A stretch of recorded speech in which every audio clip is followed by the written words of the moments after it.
tout le monde. Dominique, on y va? Bien, bon retour. Donc je vais reprendre le fil plus ou moins là où j'avais laissé. Donc en vous rappelant qu'on est en 1492, environ 120 000 Juifs ont quitté l'Espagne et vont se rendre d'abord dans quelques États italiens, au Maroc et dans l'Empire ottoman. Alors, même si l'intitulé de la conférence était l'Orient et l'Afrique du Nord, je n'ai aucune compétence sur l'Afrique du Nord. Alors, je ne vais pas en parler plutôt que de me mettre dans une mauvaise situation, d'autant que je sais qu'il y en a par ici qui ont cette compétence. Alors, je suis sûre qu'ils seront ravis de répondre à vos questions après, pendant, dans les interstices de ce séminaire. Mais je vais aussi parler du Nouveau Monde, ce qui n'était pas inscrit dans l'intitulé de la conférence. Donc il y a des surprises dans tous les sens. Et donc pour faire le lien entre le départ de la terre d'Espagne et l'arrivée vers d'autres terres, je vais vous lire un texte qui a été écrit par Joseph Hacohen en 1560, tiré de la vallée des pleurs, la vallée des larmes, qui est un texte, ce petit extrait est extrêmement détaillé sur le voyage des Juifs espagnols vers l'Empire ottoman. Donc 1560. Les Juifs s'en allèrent où le vent les poussa, en Afrique, en Asie, en Grèce et en Turquie. D'accablantes souffrances et des douleurs aiguës les assaillirent. Les marins génois les maltraitèrent. Des créatures infortunées mouraient de désespoir pendant leur route. Les musulmans en éventrèrent pour extraire de leurs entrailles l'or qu'elles avaient avalé pour le cacher. Il y en eut qui furent consumés par la peste et par la faim. D'autres furent débarqués, nus par le capitaine du vaisseau, dans les îles désertes. D'autres encore vendus comme esclaves dans le port de Gênes et les villes soumises à son obéissance. Simplement il ne s'agit pas de vérifier que ça a été vrai ou pas, mais voilà un compte-rendu de 1560 qui vous montre bien que ce n'était pas une croisière, disons, et que le passage d'un endroit à l'autre était vraiment était semé d'embûches, de difficultés de tous ordres, à commencer par la faim et les violences. Et donc, entre le traumatisme de l'exil forcé et cette traversée de la Méditerranée extrêmement difficile, les Juifs d'Espagne qui arrivent sur les côtes italiennes et marocaines et ottomanes sont pas... on va avoir des débuts très très difficiles. Alors, ils viennent avec rien, ou pour ainsi dire peu de choses, d'un point de vue matériel et physique, mais ils ont un énorme bagage intellectuel et culturel qui va leur être extrêmement utile pour rebondir et se renouveler dans leur nouvelle terre d'accueil. Alors, la haute société, comme on l'a vu précédemment, a développé des compétences dans de nombreux domaines.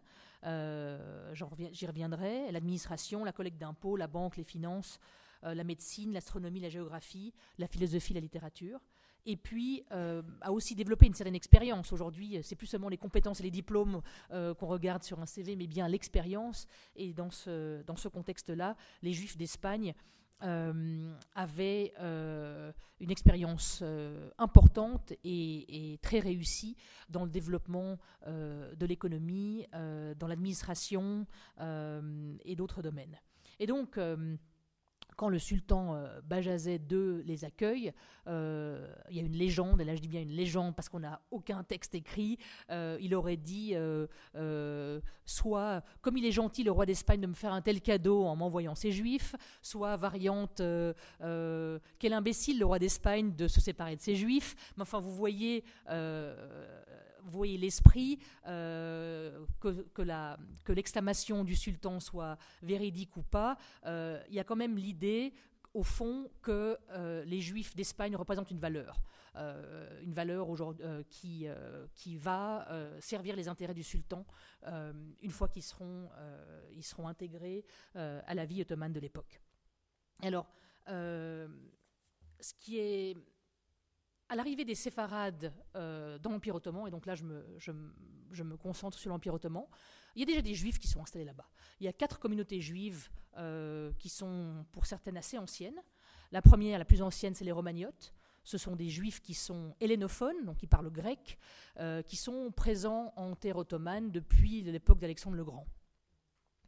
Il y a ensuite des juifs qui sont issus des anciens califats et qui sont arabophones et qui habitent, qui résident dans l'Empire ottoman. Il y a des Karaïtes dont on parle peu, mais qu'il est nécessaire de mentionner.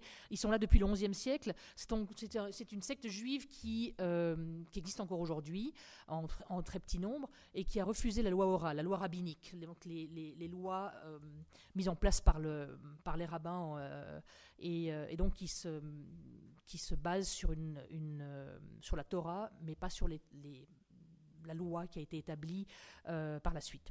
Et puis finalement, il y a le grand sac des divers et variés, les autres non-séfarades, c'est-à-dire des juifs qui sont essentiellement des réfugiés politiques qui sont arrivés là au XVe siècle, en même temps que les séfarades ou un petit peu avant, qui viennent d'Allemagne, qui viennent de France, qui viennent d'Europe centrale et qui ont trouvé asile en terre ottomane. Alors, tous ces groupes de juifs qui vivent déjà sur place se voient littéralement menacés par les séfarades qui arrivent en grand nombre et qui arrivent surtout avec leurs compétences multiples et très sophistiquées.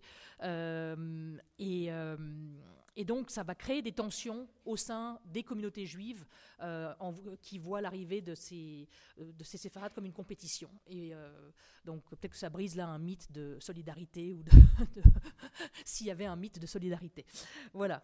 Donc une autre tension, c'est que on va la trouver entre les juifs et les nouveaux chrétiens. Donc dans ces bateaux qui arrivent en terre ottomane, il y a aussi des nouveaux chrétiens depuis peu, donc ils ont encore un fondement juif assez présent, et en général ceux-là sont beaucoup plus riches, ils ont pu partir avec davantage que les juifs restés juifs qui sont partis avec rien parce qu'ils n'avaient pas grand-chose déjà en partant.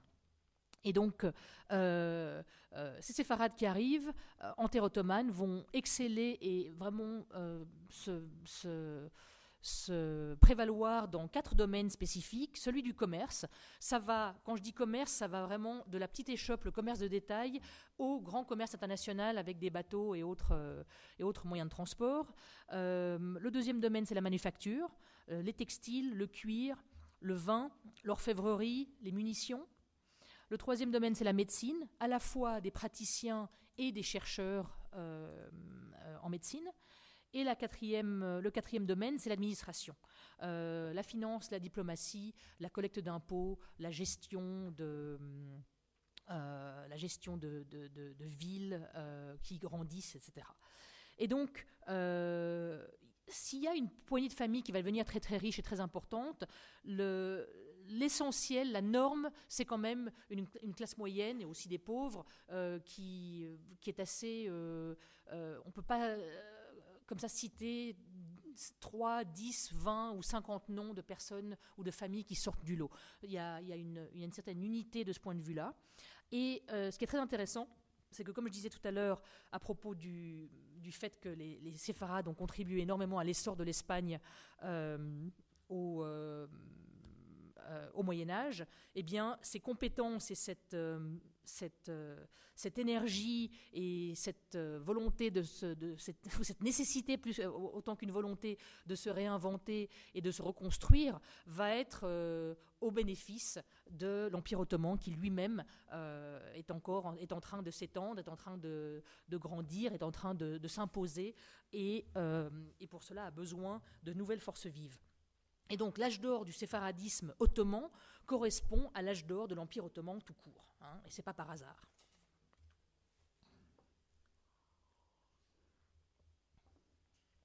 Et tout ça va se passer essentiellement sous le règne de Soliman le Magnifique. Il fallait aussi un roi ou un souverain, disons, qui ait la volonté, la force et les moyens de rendre son empire aussi florissant et prospère et puissant qu'il l'a voulu pour arriver à cet état de développement, de rayonnement et de prospérité. Donc on parle là des années 1520-1566. Et la fin du règne de Soliman le Magnifique, qui était moins magnifique que le début, a aussi correspondu avec le début du déclin de l'âge d'or séfarade dans l'Empire ottoman, qui s'est poursuivi avec le temps. Mais ça, vous en parlerez sans doute au mois d'octobre, sous d'autres latitudes. Alors, la communauté juive qui était, comme en Espagne, autonome, socialement, culturellement, avait des relations avec les autorités musulmanes qui étaient d'ordre professionnel et économique. Très peu de conversions à l'islam. Il y avait des échanges, mais on note très peu de conversions. Et puis,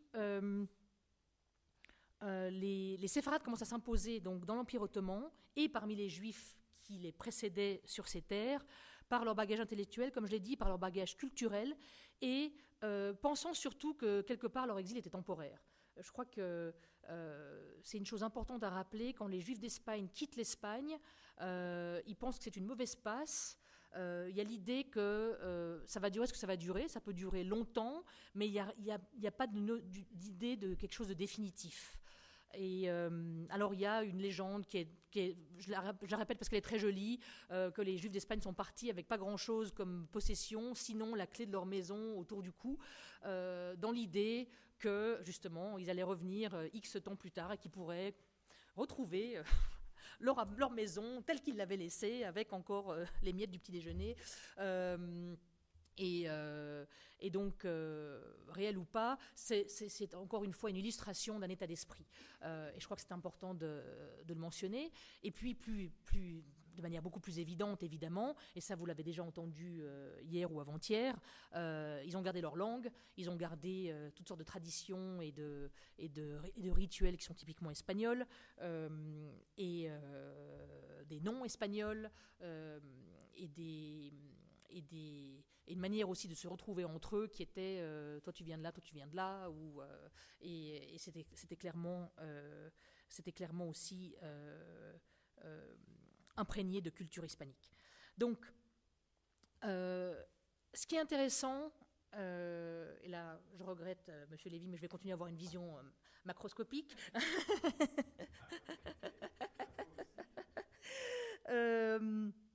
Si on regarde ce qui se passe d'autre au XVIe siècle, d'un point de vue religieux, là j'entre dans un domaine qui est vraiment pas le mien, mais je trouve que c'est intéressant et ça contribue beaucoup à comprendre ce qui s'est passé pour les Juifs d'Espagne immigrés en terre ottomane.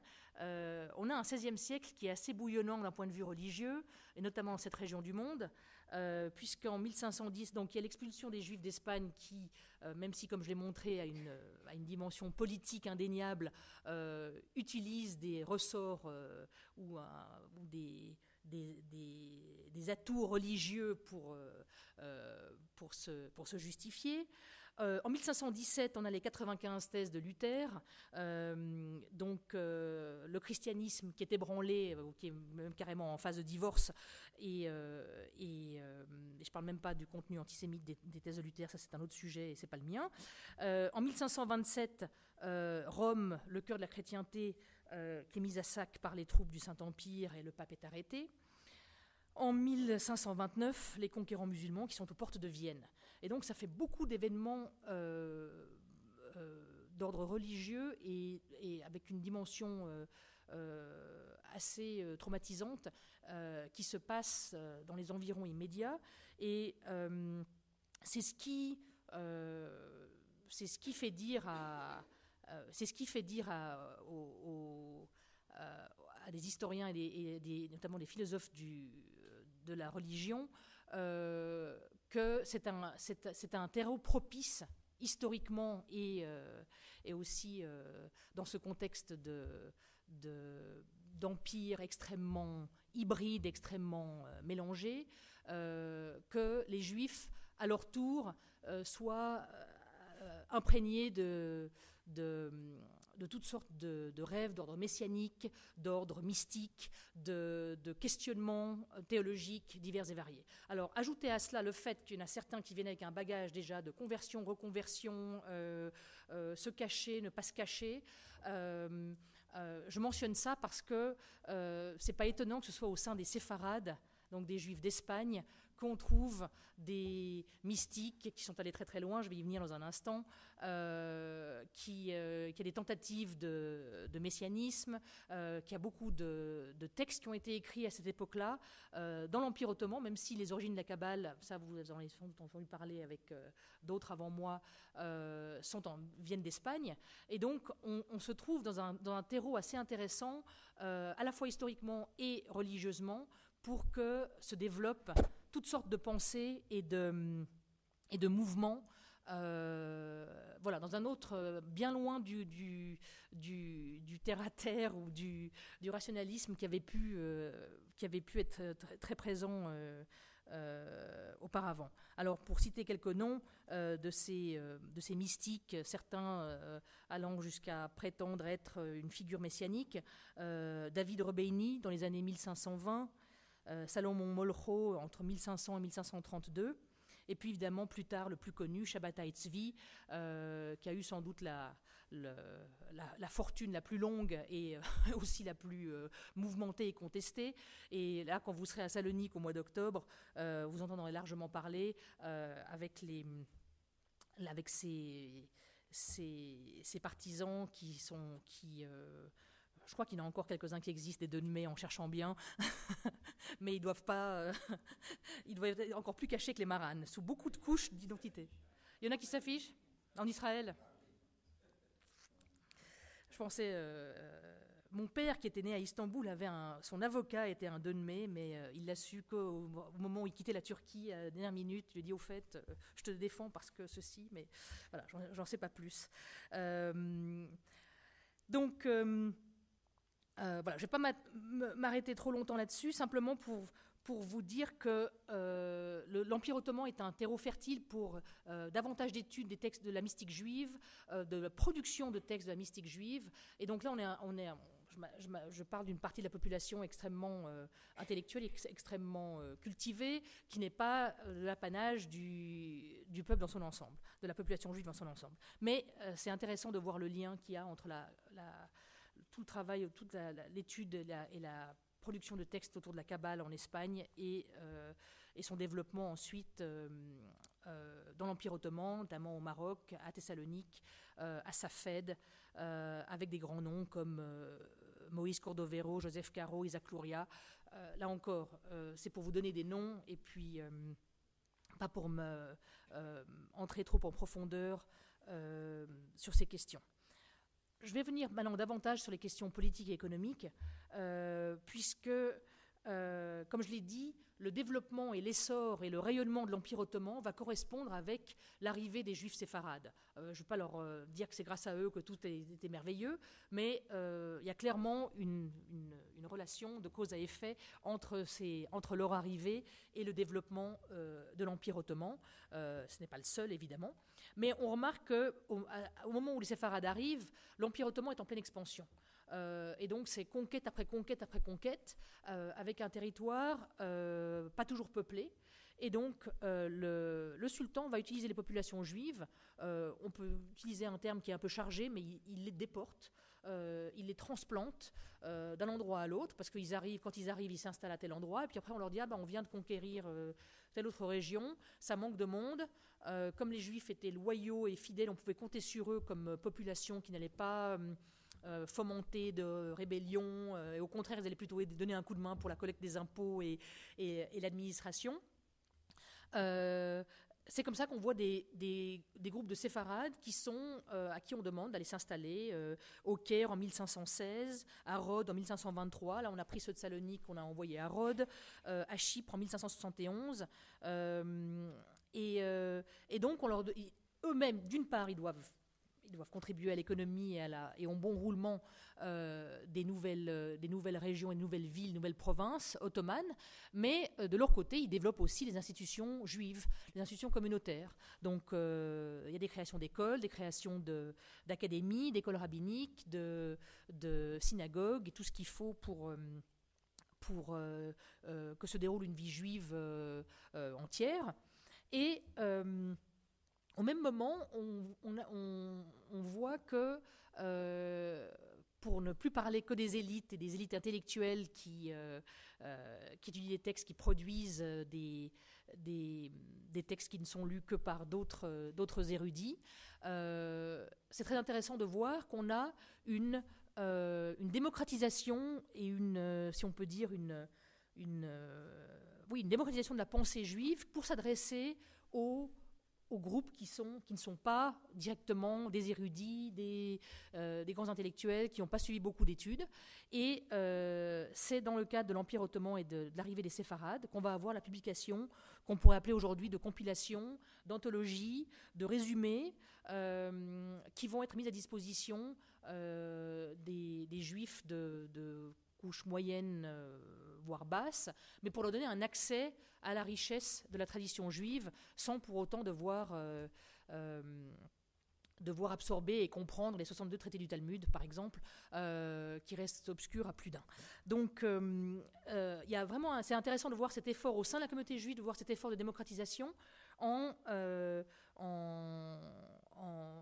on va aussi réorganiser certains textes juridiques juifs, on va travailler sur des questions de culture populaire, on va commencer à réunir ce folklore judéo-espagnol qui va être préservé et transmis sous forme de rituels, de proverbes, de chants, de poésie, de littérature, etc. Et puis, un instrument extrêmement essentiel à la préservation et à la dissémination du savoir, qu'il soit d'ordre populaire ou qu'il soit d'ordre érudit, c'est évidemment l'imprimerie. Et c'est aux Juifs de l'Empire ottoman, et en particulier aux séfarades arrivés là, que l'on doit le développement de l'imprimerie. Les premiers livres juifs imprimés le sont 200 ans avant les premiers livres musulmans imprimés. Donc les Juifs sont très vite intéressés au mécanisme et au processus et ont très vite utilisé l'imprimerie pour à la fois comme mode de préservation et mode de diffusion des textes qui étaient importants pour eux, mais pas seulement pour s'adresser encore une fois à une élite, mais aussi à des groupes moins équipés intellectuellement, en leur proposant des ouvrages. Et ça a été l'un des domaines où les Juifs ont vraiment excellé dans l'Empire ottoman et ont aussi aidé évidemment l'Empire ottoman à se développer dans ce domaine-là. Il y a des imprimeries très célèbres, notamment à Constantinople, mais aussi à Venise et dans d'autres Livourne et dans d'autres villes importantes où les Juifs séfarades étaient passés, où se sont installés et sont restés longtemps. Alors, je l'ai dit tout à l'heure, les Juifs... je vous donne vraiment un grand survol parce que y a beaucoup de questions que vous allez... Je sais que c'est dans 6 mois et que d'ici là, on a le temps d'oublier 20 fois, mais il y a beaucoup de choses que vous allez voir beaucoup plus en détail quand vous serez à Salonique au mois d'octobre. Donc, je veux plutôt un peu planter des germes et faire le lien, faire la passerelle entre les deux.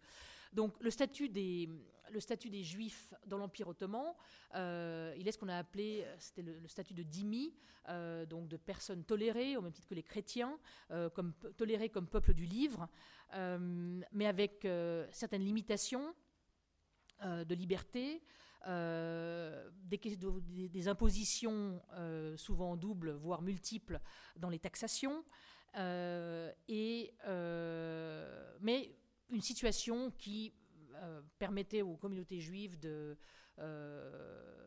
vivre de manière assez calme et tranquille, sans être à l'abri évidemment d'une émeute ou d'un problème antisémite à droite ou à gauche, ça arrive partout, mais dans l'ensemble, leur statut qui n'était pas de pleine liberté était en même temps, leur permettait en même temps de maintenir une vie relativement tranquille. Alors, je vais passer... Quelle heure, Dominique ? Je l'ai dit. Ah bon, d'accord. Oh, je n'ai pas prévu assez alors pour celui-là. À force de dire que je fais un survol, je suis vraiment très très loin. Alors, ce qui est vraiment intéressant, c'est qu'on a l'impression que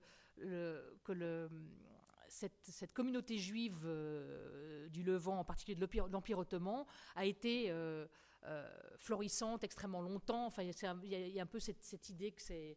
Voilà, ils ont trouvé une nouvelle terre d'asile qui leur a vraiment permis de créer un âge d'or là-bas. Comme je l'ai dit en introduction, c'est un âge d'or qui a eu ses limites, et à tout sommet, après tout sommet, il y a une descente. Je ne fais plus de ski depuis longtemps, mais c'est la règle de base. On ne reste pas au sommet éternellement, et on voit, donc, comme je l'ai dit, le déclin de la communauté juive séfarade de l'Empire ottoman. D'un point de vue déclin, par déclin j'entends déclin intellectuel, déclin de sa contribution aussi culturelle, est assez parallèle à celui de l'Empire ottoman. De nouveau, il ne s'agit pas de faire une corrélation ou d'une corrélation directe de cause à effet, mais de montrer que c'est parce qu'on est dans un lieu, dans un contexte politique favorable à la production culturelle, à la production intellectuelle, à la paix sociale, que l'on va pouvoir soi-même développer tous ces éléments. Et au contraire, quand le contexte est moins favorable, évidemment qu'il y aura une contribution et une production culturelle, sociale et économique qui sera moindre. Et donc, on le voit avec le début du déclin de l'Empire ottoman, déjà au XVIIe siècle, mais surtout après au XIXe siècle. Là, je vais très très vite. Une perte d'influence des séfarades, qui est à la fois d'ordre politique, d'ordre commercial, d'ordre économique. Une sécularisation qui commence à prendre à se développer au sein des communautés juives. Donc, il ne s'agit pas de dire assimilation ou complet retrait de la vie juive, mais un certain relâchement dans la pratique, notamment aussi la presse juive qui se développe, mais qui se développe en judéo-espagnol ou en français, les écoles de l'Alliance israélite universelle qui auront leur part, évidemment, dans une sécularisation de la société juive de l'Empire ottoman, en éduquant les enfants en français, et puis en tournant le regard vers la France et plus vers Constantinople, Jérusalem ou d'autres terres de l'Orient. Et donc, et là, et donc on assiste à cette communauté de l'Empire ottoman qui va devenir ensuite une communauté grecque d'une part et turque de l'autre au début du XXe siècle, va devenir une communauté beaucoup moins florissante, beaucoup moins brillante, mais une communauté extrêmement intégrée et toujours extrêmement importante pour le fonctionnement de la société ottomane de l'époque.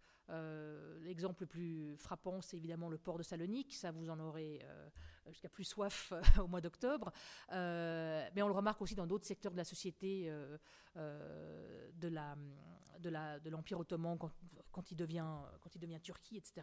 Et ce qui est vraiment intéressant, c'est que cette sécularisation des Juifs, maintenant je parle surtout des Juifs de ce qui est devenu la Turquie, va se traduire par un soutien très très clair à la République turque en 1923.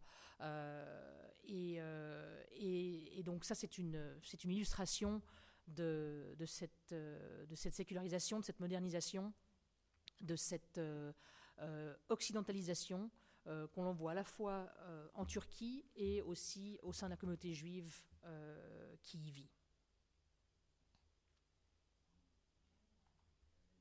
Pardon ? Oui. Ah oui, ça. Alors, je vais vous parler un tout petit peu. Il manque une page dans mes machins là. Bon, je vais vous parler un petit peu des l'Empire ottoman. Donc j'ai parlé la grande installation à Salonique pour les séfarades, c'est 1533. Il y a 20 000 juifs qui s'y établissent, donc c'est des gros chiffres pour l'époque.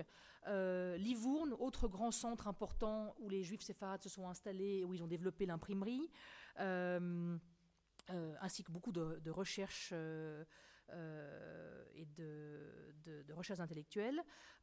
Amsterdam beaucoup plus tard, à la fin du XVIe siècle, et là c'est des juifs du Portugal, évidemment Spinoza ou ses ancêtres parmi eux, au même titre que d'autres villes protestantes, soulignons protestantes, Amsterdam, Londres, Hambourg, ce sont des villes d'accueil qui sont qui sont des terres protestantes où les juifs séfarades, ceux-là qui sont venus plus tard, certains convertis et reconvertis dans l'autre sens, d'autres qui naviguent encore entre deux eaux, d'autres encore qui ne savent pas très bien ou qui sont opportunistes et velléitaires selon les circonstances. Le Maroc, que je mentionne mais dont je ne parlerai pas, et puis les Amériques, parce que c'est vraiment intéressant, surtout en faisant le lien avec la question précédente de Dominique concernant cette obsession de la purification qu'on retrouve plus tard dans l'histoire espagnole contemporaine. Et on voit qu'il y a beaucoup de juifs convertis d'Espagne qui ont, quand ils l'ont pu, sont partis vers le Nouveau Monde. Que Christophe Colomb venait en tout cas de défricher, en tout cas de montrer le chemin. Et c'est intéressant parce que pour beaucoup de ces nouveaux chrétiens, c'était une manière de s'éloigner le plus loin possible des persécutions antisémites de l'Espagne et de pouvoir démarrer quelque chose de nouveau dans une terre qui était friche finalement. C'était pas les musulmans qui connaissaient déjà comme l'Empire ottoman, c'était quelque chose d'autre. Et puis, c'est l'anonymat qu'offre le Nouveau Monde, en tout cas qui l'offrait, de pouvoir se dire, voilà, je connais personne ne me connaît, on remet le compteur à zéro et tout va bien. Et donc là, on compte 50 000 conversos qui sont allés s'installer dans le Nouveau Monde au milieu du XVIe siècle. Donc ils ne sont pas allés directement d'Espagne vers le Mexique ou le Pérou. Ils sont passés en général par le Portugal, ou voire même par l'Empire ottoman et ensuite repartis parce que leurs espérances étaient meilleures là-bas. Et donc on les trouve au Mexique, au Pérou, dans ce qui est maintenant les États du sud-ouest américain, l'Arizona, le Nouveau-Mexique.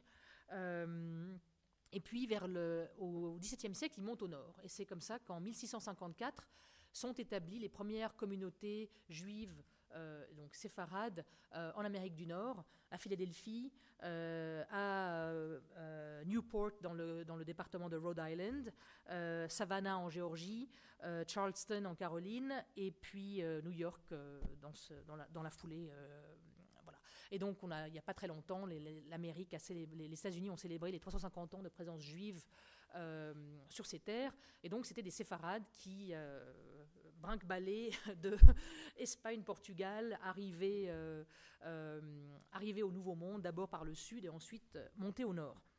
Alors, là, c'est très intéressant, et je ne vais pas m'y attarder parce qu'on est au-delà des limites géographiques qui m'ont été imparties, mais c'est intéressant de voir si on suit cette notion à la fois la notion du converso, qui se trouve là en minorité, mais dans un contexte, à part les conquistadors espagnols qui viennent d'arriver, dans un contexte extrêmement nouveau, différent, pas monothéiste, pas urbain, etc.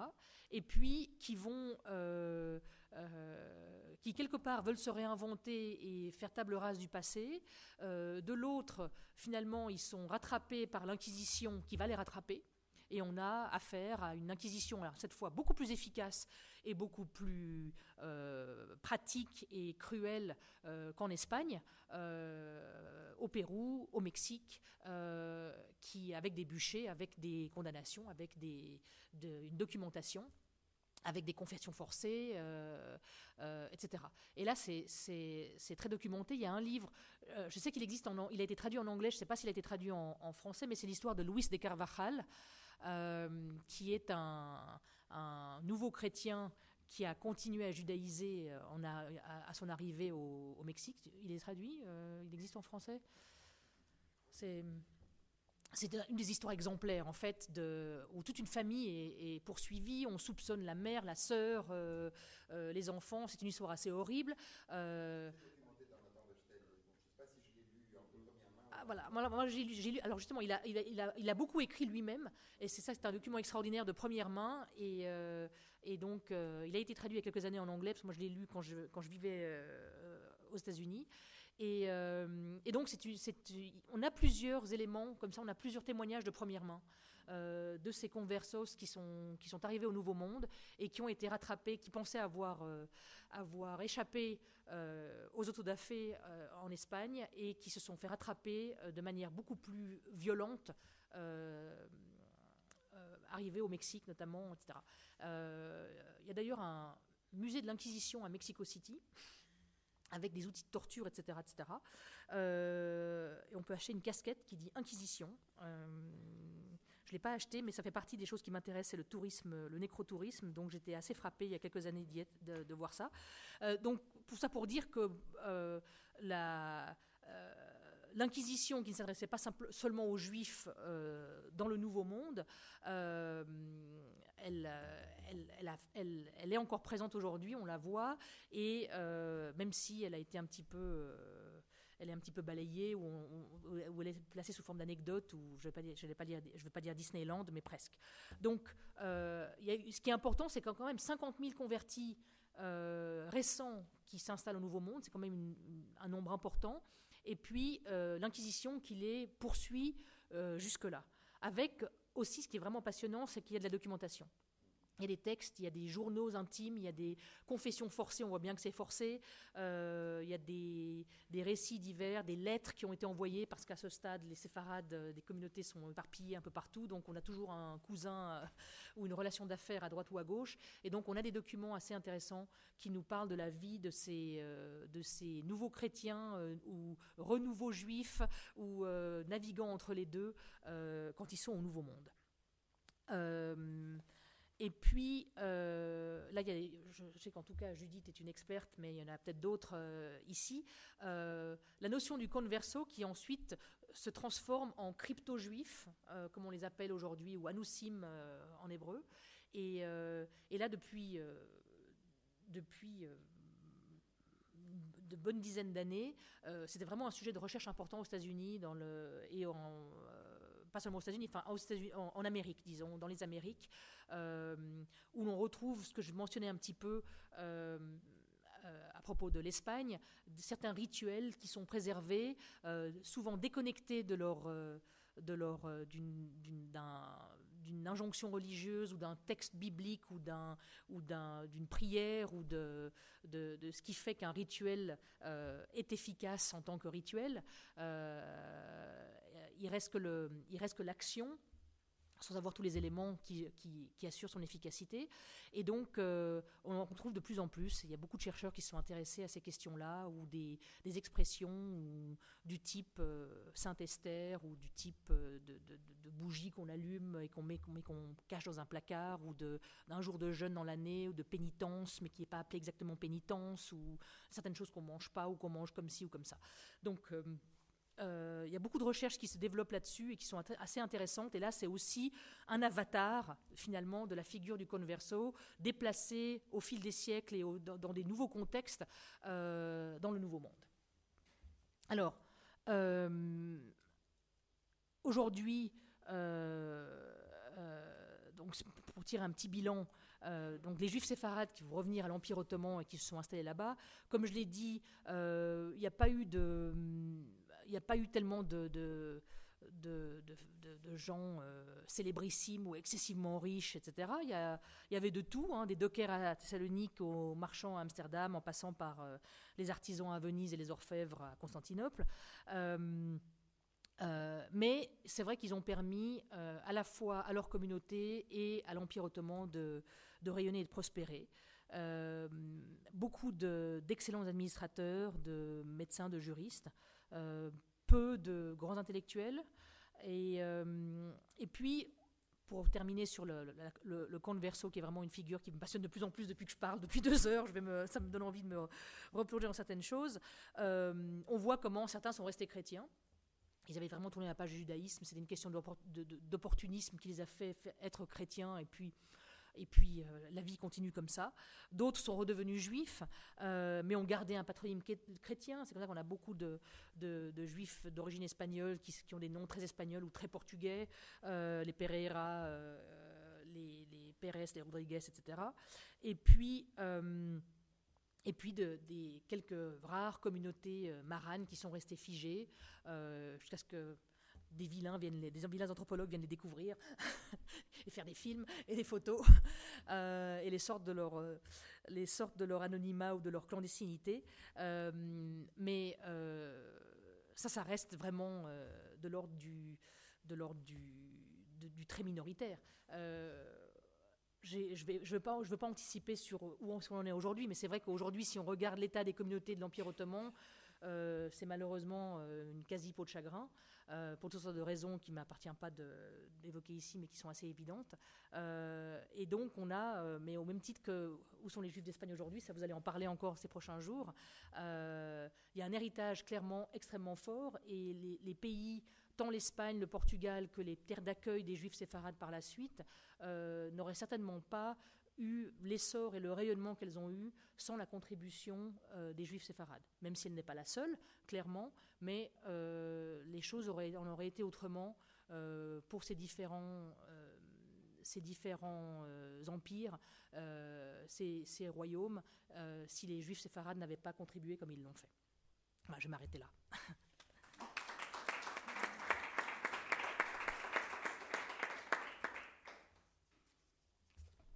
Bien, on va lancer le jeu des questions. Merci Brigitte.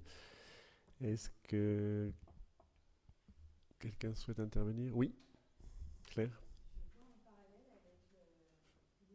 Attention au parallèle, hein, parce que c'est des gens qui n'aiment pas.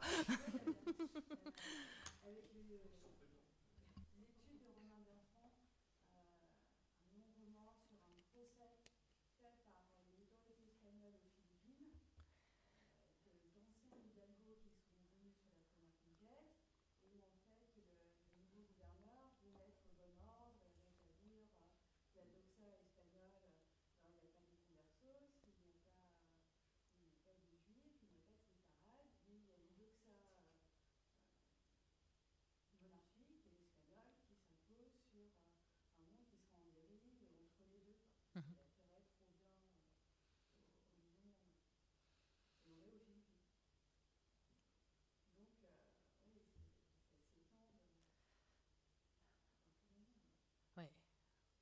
Je n'ai rien à dire sur les Philippines, je suis désolée. Mais c'est sûr. Mm-hmm.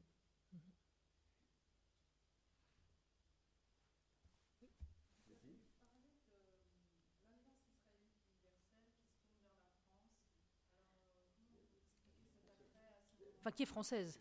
C'est une institution française il y a plein de spécialistes dont je ne suis pas qui ont écrit plein de choses là-dessus. Pardon ?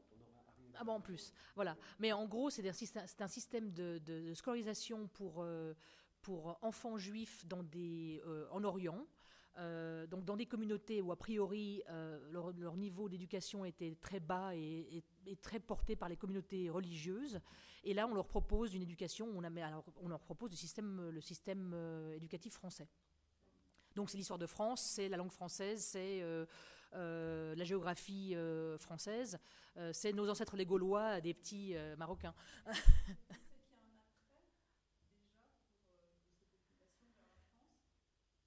Alors clairement, il y a un attrait pour l'Occident, il y a un attrait pour la modernité, il y a un attrait pour ce que la France représente d'un point de vue culturel, d'un point de vue de réussite, d'un point de vue d'histoire, etc. Mais c'est